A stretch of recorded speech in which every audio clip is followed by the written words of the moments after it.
हाँ जी, नमस्कार, सत श्री अकाल, गुड इवनिंग, वाहिगुरु जी दा खालसा, वाहिगुरु जी की फतेह।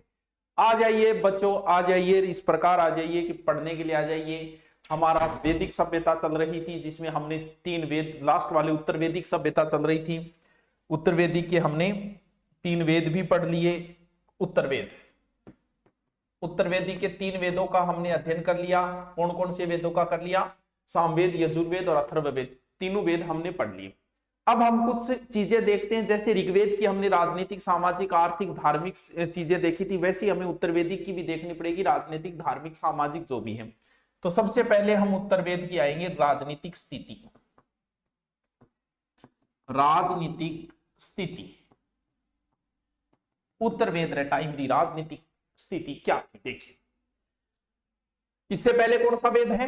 ऋग्वेद, क्योंकि ये बीच में आपको कंपेयर लेना पड़ेगा। मैंने एक चीज बताई थी, ऋग्वेद में मुख्य रूप से चीज गाय थी। गाय के लिए लड़ना था, गाय के लिए जीना था, गाय के लिए मरना था। तुम्हारे लिए जिएंगे, तुम्हारे लिए मरेंगे, गाय ही सब कुछ थी।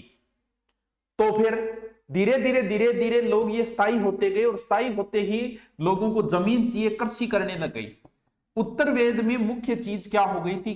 कृषि हो गई थी। उसी प्रकार चीजें बदलती जाएगी, यानी यहां पर युद्ध गाय के साथ साथ क्षेत्र के लिए भी होना लग गया। जैसे आर्य किसी दूसरे क्षेत्र में जाएंगे, कब्जा करेंगे, तो उत्तर वैदिक काल में गाय के साथ साथ क्षेत्र पर भी होने लग गया था। युद्ध क्षेत्र के लिए भी लड़े जाने लगे। शुरुआत में सिर्फ गाय के लिए, जैसे आज से 30 साल पहले जमीन का कोई महत्व नहीं था, आज जमीन प्लॉट गए 1 इंच खातर भाई जी सिर फड़ा लिया। तो उस समय राजा, ऋग्वेद काल में राजा क्या था? राजा जो था वो मनोनीत होता था। यहां पर राजा वंशानुगत हो गया, यानी राजा अब धीरे धीरे क्या होता जा रहा है? वंशानुगत। हाँ, कुछ जगह राजा के मनोनीत होने के भी मिलते हैं। ऋग्वेद काल में विदत जो संस्था थी, बताया था ना, विदत संस्था, सभा, समिति, विदत गण, यहां आते आते उत्तर वेद में विदत संस्था लुप्त हो गई थी, और सभा और समिति में महिलाओं का प्रवेश बंद हो गया था। नोट, हाँ, यजुर्वेद लिखाना है गौरव कुमार, मैं लिखवा दूंगा, ठीक है। चलो गौरव, आगे देखते हैं। कितना गौरव है तुझमें ये बता, अपने मां बाप का गौरव है तू, ठीक है। चलो देखो बेटा, प्रशासन की बात करें, वही बात, इधर ऋग्वेद आर लिखता हूं मैं, उत्तर वेद को यू लिख देता हूं, बार बार लिखना पड़ता है। ऋग्वेद में प्रशासन की मैंने 4 संस्थाएं बताई थी, कौन सी? कुल, ग्राम, विष, कुल, ग्राम, विष, कुल, ग्राम, विष और जन, ये 4 संस्थाएं बताई थी। कब? ये ऋग्वेद में बताई थी। उत्तर वेद में एक बड़ी संस्था और बन जाएगा, बड़ा बन जाएगा राष्ट्र। इस समय एक संस्था और आ जाएगी, राष्ट्र। कुल, ग्राम, विष, जन, कुल, ग्राम, विष, जन, कुल, ग्राम, विष, जन, कुल, ग्राम, विष, जन, कुल, ग्राम, विष, जन, चारों संस्था कर्म याद रखियो, इन्हें मारियो। सो क्यों जागो कविता बरोड़ घणो टाइम पड़े, चिंता ना कर, तू पढ़ती जा, पढ़ती जा, इतनी पढ़ के गरगाता ना कहेगा छोरी मेंटल बहेगी। और जब लोग तुम्हें बोलने लगे कि ये पागल है, साधु, सन्यासी, तपस्वी और विद्यार्थी ये सब पागल होते हैं, जो अपने धंधे के प्रति समर्पित होता है वो हमेशा पागल कहलाया जाता है। तो पागल बनना पड़ेगा तुझे, तो पढ़ती रहे तो हो जाएगा तेरे। कुल, ग्राम, विष, जन, राष्ट्र, कुल, ग्राम, विष, जन, राष्ट्र, कुल, ग्राम, विष, जन, राष्ट्र। खुश होना उस दिन जिस दिन तुम्हें कोई पागल कहे। कुल, ग्राम, विष, जन, राष्ट्र, कुल, ग्राम, विष, जन, राष्ट्र, कुल, ग्राम, विष, जन, राष्ट्र। क्यों को नहीं याद है बताओ? है good evening, good evening, good evening, good evening. अब आप जिक्र करा क्या हो? आर्थिक स्थिति को, 1 मिनट। और अब आप जिक्र करा के ऋग्वेद काल की आर्थिक स्थिति। आर्थिक स्थिति देखो बच्चों, आर्थिक स्थिति की बात है कि सब पहली बहुत आर्थिक स्थिति टिकेड़ी व कृषि। इस समय कृषि प्रधान हो गई थी, कृषि प्रधानता मिल गई थी। आर्थिक जीवन का मुख्य आधार कृषि थी। आर्थिक जीवन का मुख्य आधार जो था वो कृषि थी। आर्थिक जीवन का मुख्य आधार क्या था? कृषि थी। ऐसा लिखा है कि राजा जनक को भी हल चलाना सिखाया गया था। अरे वाह, कृषि मैंने अथर्ववेद में तो नहरों तक का उल्लेख मिलता है। किसमें? अथर्ववेद। कुणसी नहर, चौधरी कुमाराम आर्य नहर, मतलब नहरों का उल्लेख मिलता है, वो तो अपने वर्तमान में है। तो हल को सिर कहा जाता था उस समय। गन्ने तक का रिकॉर्डेड वीडियो कब तक रहेंगे, रिकॉर्डेड वीडियो तेरी एग्जाम तक रहेंगे बच्चे, तू पढ़ता रहे, बार बार पढ़ता रहे, रड़क काट दिया वीडियो घसते पढ़ गए। तो गन्ने का भी वर्णन मिलता है। गन्ने को वैसे इच्छु इच्छु इच्छु इच्छु कहा गया है। तैत्तरीय एक उपनिषद है बेटा, तैत्तरीय उपनिषद, तैत्तरीय उपनिषद में लिखा गया है कि अन्न ही ब्रह्मा है। अरे वाह, इससे अत्यधिक अन्न को उपजाऊ करें। तभी तो बहुत सारे लोग अन्न को प्रणाम करते थे, अन्न खाने से पहले, खाना खाने से। मुझे तो पागल ही बोलते हैं, बहुत अच्छी बात है, बहुत ही अच्छी बात है। जिंदगी में घमंडी बनो। किक्कू जी, घमंडी, लोग तुम्हें घमंडी कहे तो समझ लो तुम सही ट्रैक के ऊपर हो। कहने दो जो कह रहा है। घमंडी उसे ही कहा जाएगा जो अपने धंधे के प्रति समर्पित होगा, जिसे दुनियादारी से कोई मतलब नहीं होगा। तुम सिर्फ पढ़ाई से अगर मतलब रखोगे तो तुम्हें यार दोस्तों को भूलना पड़ेगा, उनके पास बैठना तुम्हें छोड़ना पड़ेगा, लोग तुम्हें घमंडी कहेंगे, तो तुम घमंडी बनो। कोई भी लड़की अपने आप से मतलब रखेगी, किसी से बोलना नहीं, किसी से बात नहीं करना, सिर्फ पढ़ाई करना, आना जाना, रास्ते में कोई बतलाए मतलब देखती नहीं किसी की तरफ, उसे लोग घमंडी कहेंगे। तो कहने दो, हाँ मैं घमंडी हूं, क्योंकि तुम्हें दुनिया से क्या लेना देना है ये बताओ। जिस दिन तुम नौकरी लगोगे लोग तुम्हारे पास चल के आएंगे, भले तुम कितने ही घमंडी हो। तुम थानेदार बनोगे, लोगों को तुम्हारे पास आना पड़ेगा, भले जो लोग आज तुम्हें घमंडी कह रहे हैं ना, जरूरत पड़ी तो उन्हें आना पड़ेगा। इसलिए घमंडी बनो और पागल बनो। ऐसे थोड़ी है कोई बतला ले, कोई आपका टाइम खराब कर दे तो घमंड रखो अपने अंदर। सर सब हो रहा है सर क्लास पर, टेस्ट सीरीज क्यों नहीं? टेस्ट सीरीज लास्ट में जब एग्जाम के नजदीक रहता है तब टेस्ट सीरीज शुरू की जाती है। उस समय चावल को क्या कहा जाता था? किसको? चावल को। चावल को तंदुल या ब्रीही कहा जाता था। चावल का उल्लेख हस्तिनापुर से भी मिलता है। ध्यान रहे, चावल उत्तर वैदिक काल की फसल थी। चावल के साक्ष्य हस्तिनापुर और अंतरजी खेड़ा दोनों जगह से ही मिलता है। चावल उत्तर वैदिक काल फसल थी, चावल उत्तर वैदिक काल फिर सी। हाँ थोड़े उभार की हवा लग गई। हाँ फिर मेरे कजिन का ब्याह है। अरे ब्याह शादी है तो जाइए, और के एग्जाम सिर पर है। आपके परिवार के सदस्य आपके रहने चाहिए, उनके आगे काई का घमंड। जिनके आगे करना चाहिए उनके आगे करो। तो शादी ब्याह है तो ये बार बार नहीं होते, 1 घंटा 2 घंटा जाके आओ। हाँ घर वाले कम पढ़ने को बोलते हैं, कोई नहीं बोलेंगे तू रड़ काट दे पढ़ने का नहीं, ठीक है नहीं। चावल जो है वो उत्तर वैदिक काल फसल है। चावल का क्या बोला गया है? तंदुल बोला गया। तो गेहूं को गोधूम कहा गया है। उत्तर वेद काल में गेहूं को गोधूम कहा गया है। याद है? देखो दोबारा देखो, याद नहीं है। धीरे धीरे मुख्य फसल कृषि हो गई है, आर्थिक जीवन का आधार कृषि हो गया। अथर्व वेद में नहरों का उल्लेख मिलता है। चावल उत्तर वैदिक काल फसल है। ध्यान रहे, चावल के साक्ष्य कहां से मिले? हस्तिनापुर और अंतरजी खेड़ा से चावल के साक्ष्य मिले हैं। तो कृषि सीर भी बनती थी क्या सर? क्या सीर?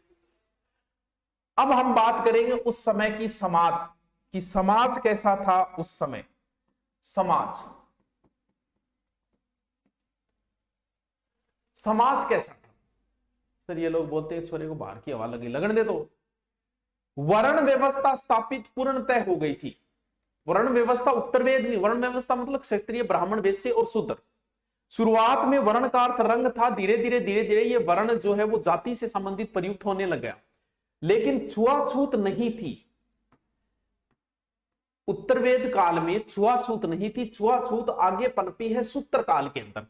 अभी छुआछूत नहीं आई है बच्चों। छुआछूत समझ गया? अपने वर्तमान में नए के बराबर है। अनुलोम विलोम ये विवाह अब भी चलते थे। गोत्र शब्द पूर्णतः स्थापित हो गया है। गोत्र शब्द का भी उल्लेख मिलने लग गया है। कब? उत्तर वैदिक काल में। सर 2 मई को मेरे भाई की शादी है। बहुत बढ़िया, बधाई हो आपको। शादी तो फिर होनी चाहिए, आपकी भी हो।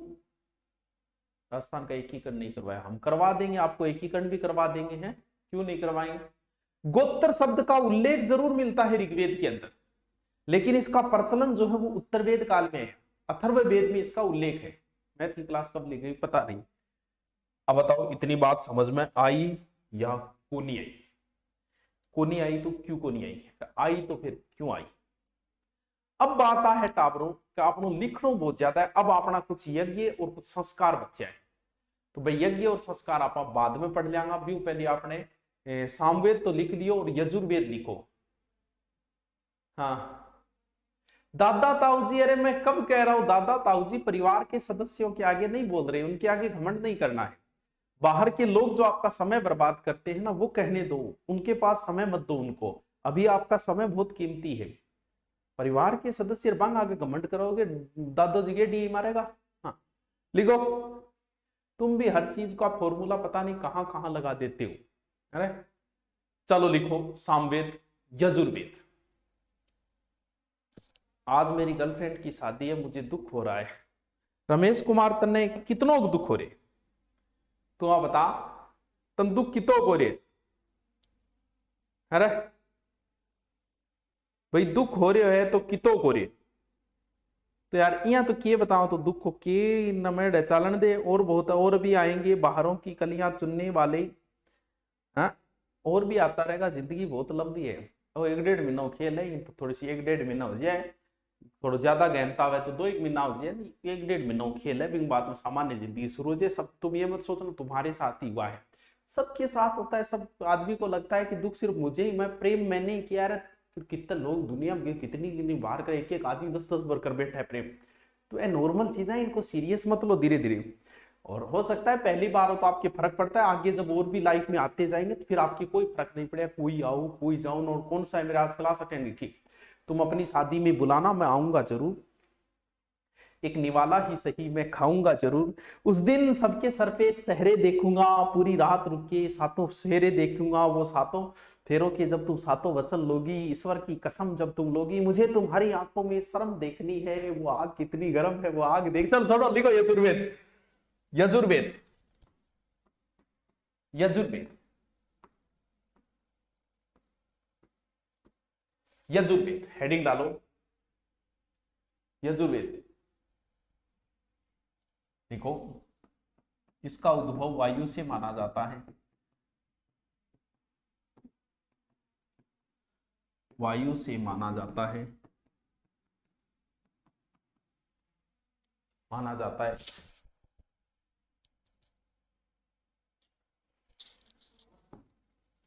इसी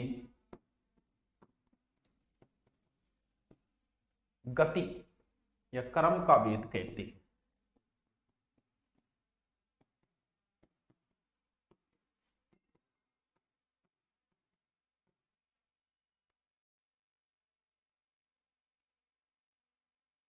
कर्म का वेद कहते हैं। देखो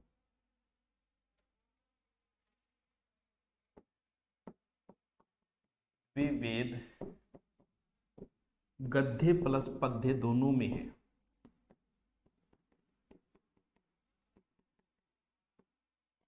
गद्य प्लस पद्य दोनों के अंदर है। लिखो मेरा कमेंट आ रहा है क्या? बिल्कुल पिंकी तेरा कमेंट आ रहा है। इसमें यज्ञ से संबंधित मंत्र है, संबंधित मंत्र है।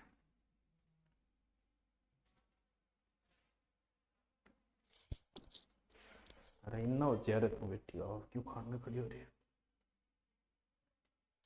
मुझे आगे सभी अपलोड वीडियो देकर नोट्स बना लिए, इसलिए कल के लाइव क्लास नहीं लूंगा। हाँ कोई बात नहीं, लाइव क्लास अगर आपने बना लिए तो कोई जरूरी नहीं है।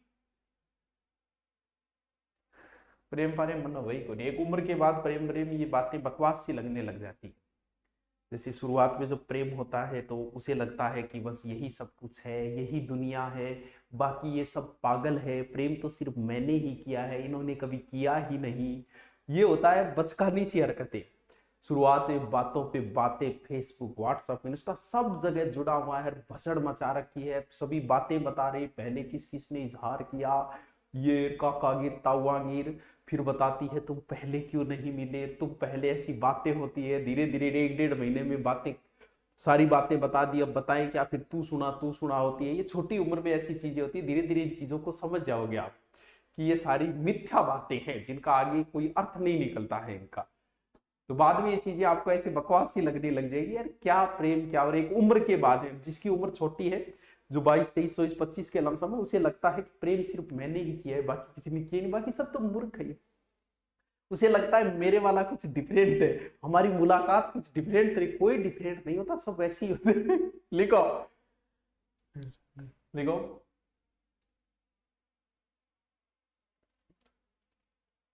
आगे चलो।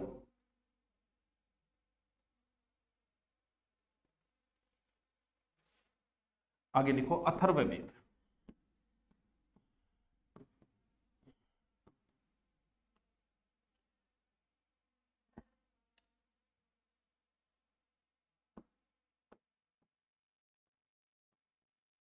अथर्ववेद।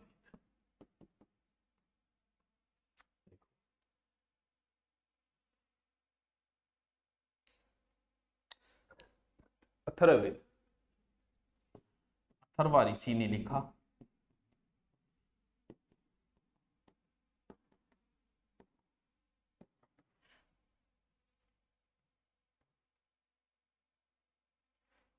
अथर्वा ऋषि ने लिखा।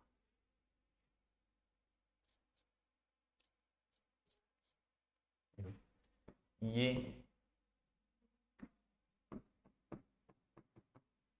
वेद त्रयी में शामिल नहीं है, शामिल नहीं है। ये गद्य प्लस पद्य दोनों में है, दोनों में है। देखो इसमें अध्याय 20 मंत्र 6000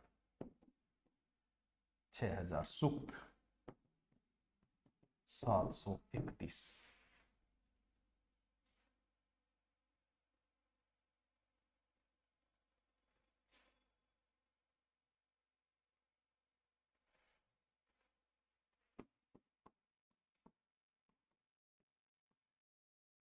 अथर्ववेद का कोई अरण्य नहीं है।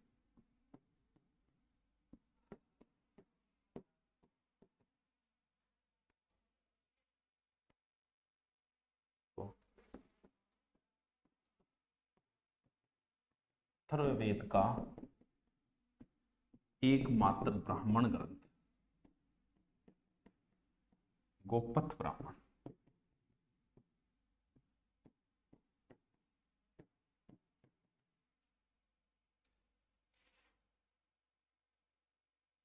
गोपथ ब्राह्मण। देखो ठुकरा के मेरा प्यार मेरा इंतकाम देगी तेरे को। लिख लो लिख लो लिख लो।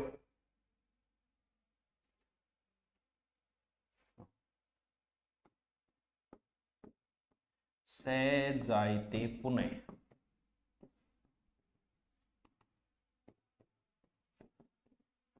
आत्मा का पुनर्जन्म होता है, अथर्ववेद में लिखा है।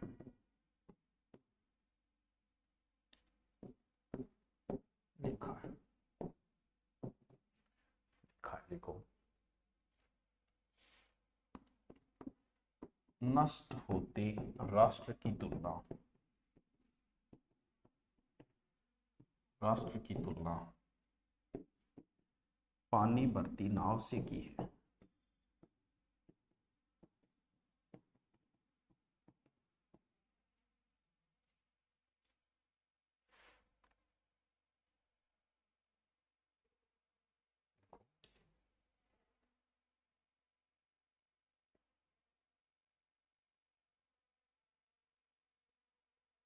मंत्र 5987, एक ही बात है, कोई बात नहीं। 6000 लिख ले, लगभग 6000 याद हो जाए थोड़ा। देखो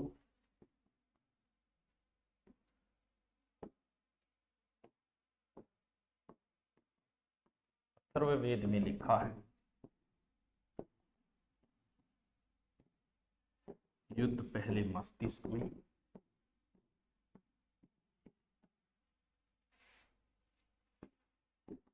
फिर भूमि पर लड़ा जाता है।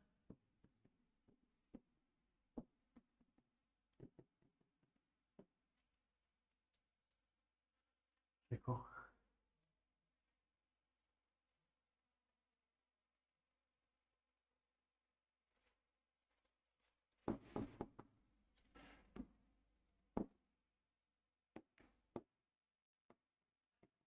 मुंडकोपनिषद।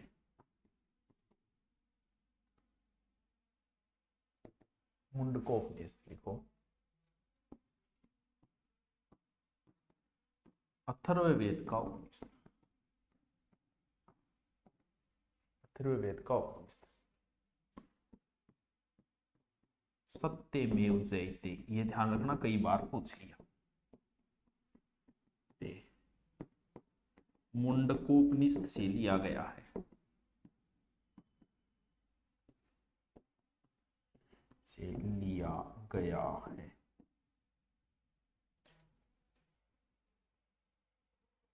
सत्यमेव जयते मुंडकोपनिषद से लिया गया है।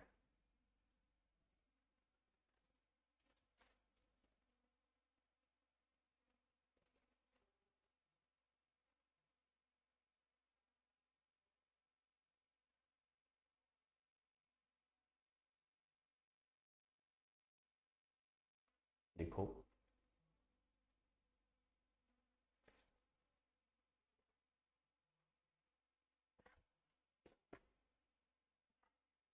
चलो लिखो,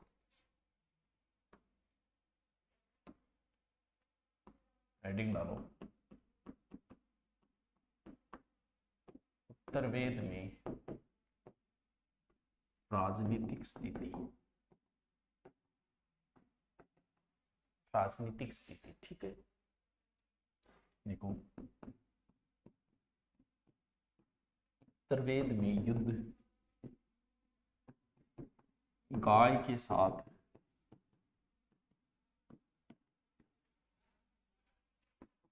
क्षेत्र के लिए भी होने लगे,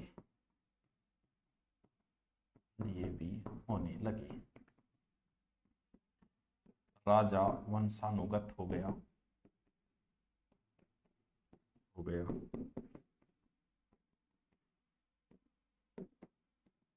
कुछ स्थानों पर निर्वाचन भी होता था,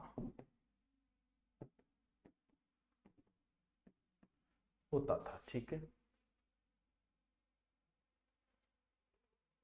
आरण्य गलत कराएंगे।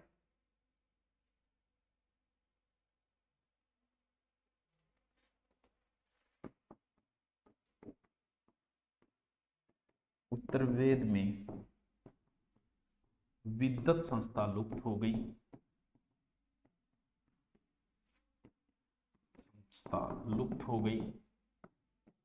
विद्वत संस्था लुप्त हो गई। सभा में स्त्री का प्रवेश वर्जित हो गया,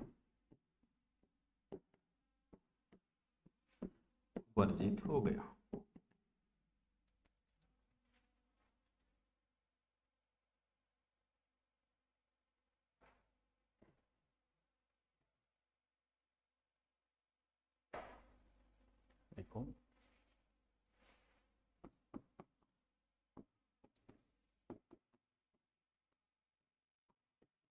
शासनिक संस्थाएं,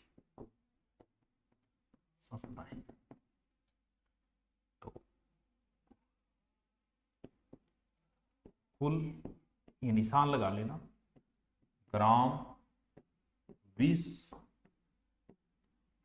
राष्ट्र, जन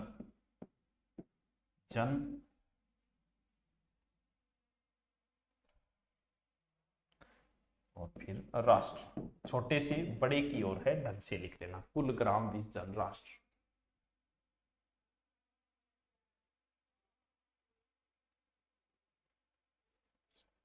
कुल, ग्राम, विश्व, जन, राष्ट्र। लिखे जो खत तुझको है तेरी याद में, जो हजारों रंग खिले तो फूल बन गए। लिख लो रे, लिख लो।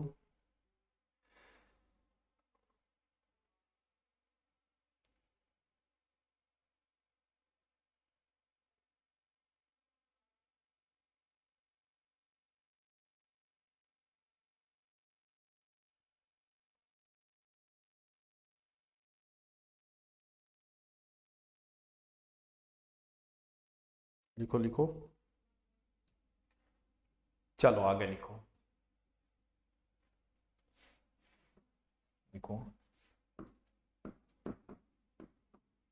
उत्तरवेद में कृषि है।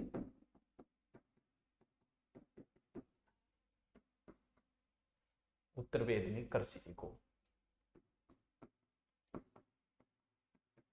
कृषि को प्रधानता मिली। कृषि को प्रधानता मिली। आर्थिक जीवन का मुख्य आधार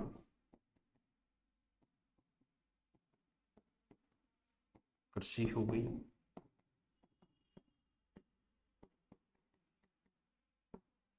कृषि हो गई।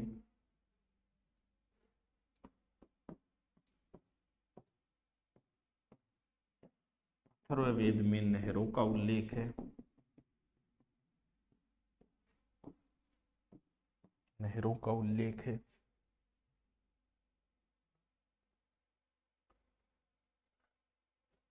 नहरों का उल्लेख है। अरण्य बहुत है जो जंगल में लिखे। अरण्य का जंगल होता है। गन्ने को इक्षु कहा गया।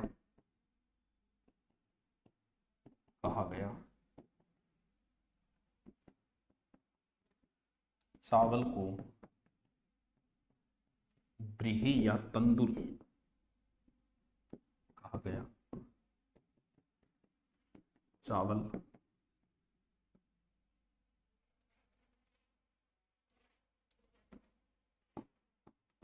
उत्तरवेदिक काल फसल है। काल की फसल है। इसके प्रमाण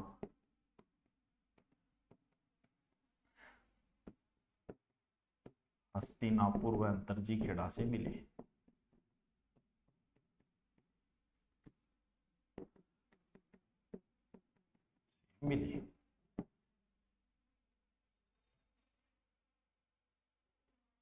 अंतरजी खेड़ा से मिले।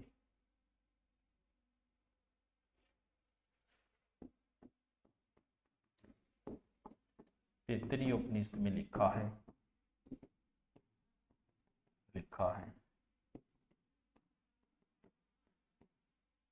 अन्न ही ब्रह्मा है।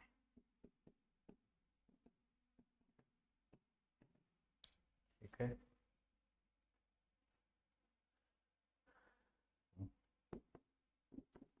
धान को साली, गेहूं को गोधूम कहा गया।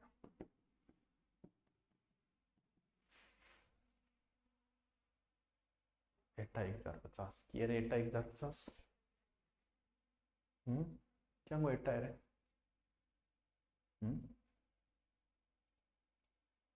ठीक है।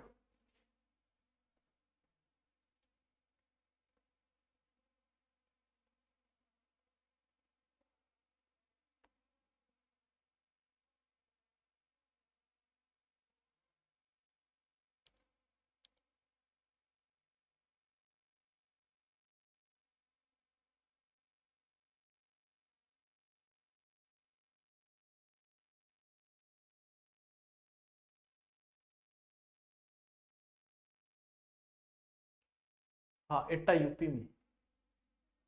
लिखो समाज।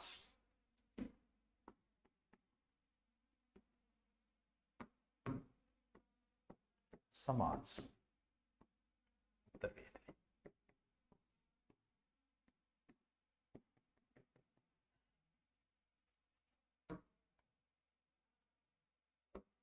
समाज उत्तरवेद लिखो। समाज वर्ण व्यवस्था पर हो गया। समाज वर्ण व्यवस्था पर हो गया। अस्पृश्यता का उदय नहीं हुआ।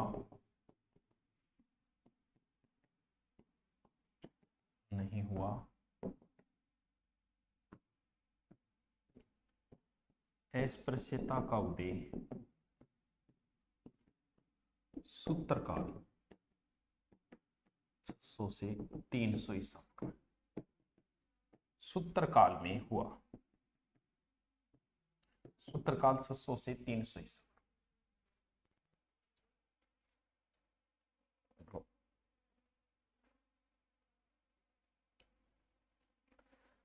फिर आश्रम व्यवस्था ही करवानी है, क्यों?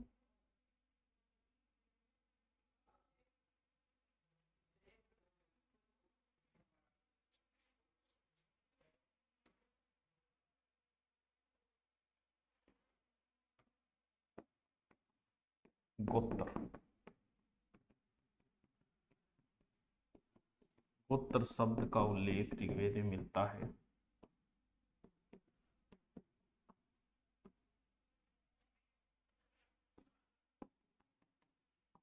ऋग्वेद में मिलता है।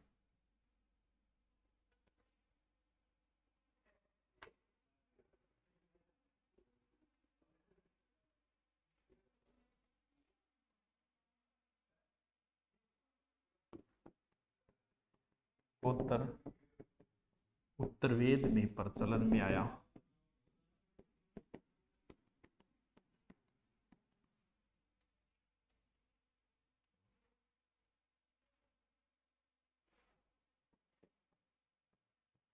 इसका उल्लेख अथर्ववेद में मिलता है।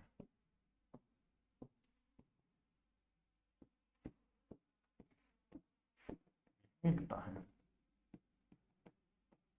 ठीक है। चलो आज तो थोड़ा ही कराइए, फिर कल कंप्लीट कराना फिर।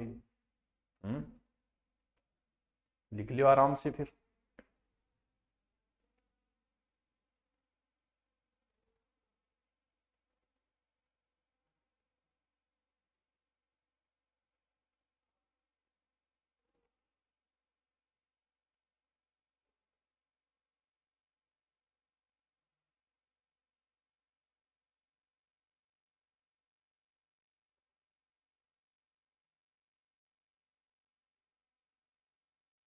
चलो ठीक है बच्चों, क्लास में नोट एरर आ रहा है नहीं तो